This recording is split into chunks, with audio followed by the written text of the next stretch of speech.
Vivimos una época en que todo se ve maquillado por maneras políticamente correctas, como se dice ahora, o bien parece una antigualla en el Museo de las Conductas Sociales.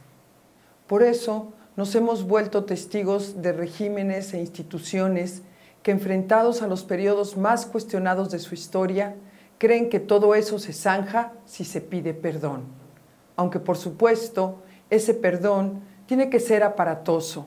Flashes de cámaras fotográficas, periodistas pululando en el acto, reporteros hablando muy quedo, grandes mantas y podiums y mesas, arreglos florales, el titular de la institución del caso poniendo cara compungida, mientras con una voz tenue, quebrada por la emoción, hace recuento de aquellos actos históricos ante los cuales reconoce la culpa institucional y ofrece perdón más, a veces, enmienda. De ese modo, por ejemplo, nos enteramos hace no muchos meses del perdón que la Iglesia Católica ofreció por su conducta omisa, o más bien timorata y cómplice, cuando el Holocausto judío tenía su momento más alto en los últimos años de la Segunda Guerra Mundial. Y también nos dimos cuenta de la entrada en vigor de una extraña ley española que hace 3 años parecía reordenar la historia.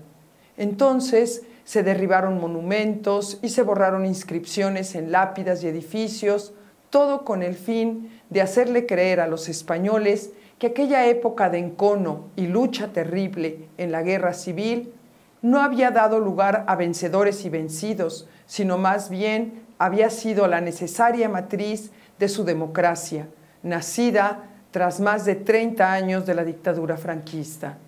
Como si en nuestro país, en algún futuro, acaso en verdad posible y cercano, por decreto se pudiera ordenar que todas las calles Francisco Villa o Emiliano Zapata, entre muchas otras, dejaran de ostentar sus nombres para empezar a llamarse Calle de la Fraternidad de 1910, por ejemplo. Pues entonces tendríamos que darnos a la tarea, cosa que los españoles no han hecho ni podrán lograr tratándose de su lucha civil, de borrar de la memoria colectiva tantas anécdotas y agravios como los que guardamos al recordar bisabuelos y demás familiares muertos en batallas, ejecutados por los bandos revolucionarios o el Ejército Federal, al pensar en los reveses o golpes de fortuna a los que la Revolución de 1910 dio lugar.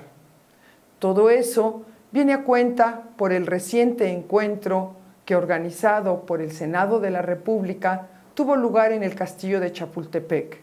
Ahí,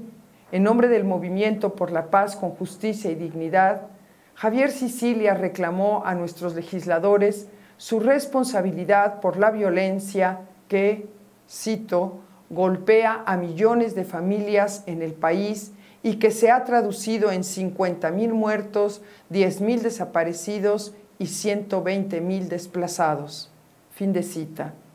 Luego, el escritor añadió, refiriéndose a la que consideró estrategia fallida de Felipe Calderón, y vuelvo a citar, ustedes tenían el poder para impedirlo,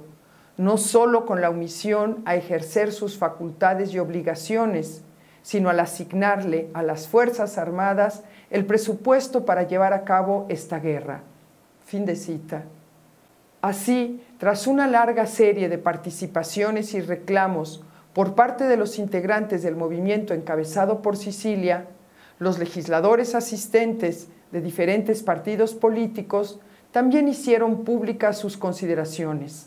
Hubo acuerdos, sí, sobre todo los relacionados a la política de Estado en materia de seguridad pública y las candidaturas ciudadanas. Pero entre todo eso que sucedió ante las cámaras y los micrófonos mediáticos, los momentos más teatrales no fueron pocos. Entre ellos sobresalieron, claro está, los mea culpa y los pedidos de perdón por parte de uno u otro legislador, los abrazos y los besos, los intercambios de medallitas y escapularios, las voces histriónicamente airadas o culposas, las poses, las sonrisitas por lo bajo. Después, cuando el local se vaciaba y los políticos ponían su mente en las cosas por venir, de su vida diaria, de sus proyectos de grupo, partido, ante un 2012 ya muy cercano, tal vez creían todos los participantes en esa escenificación que tras ella, solo porque ahí se pidió perdón, se aplacará mágicamente el clamor de los 50,000 muertos, los 10,000 desaparecidos y los 120,000 desplazados. Cifras de guerra, hechos por supuesto imperdonables.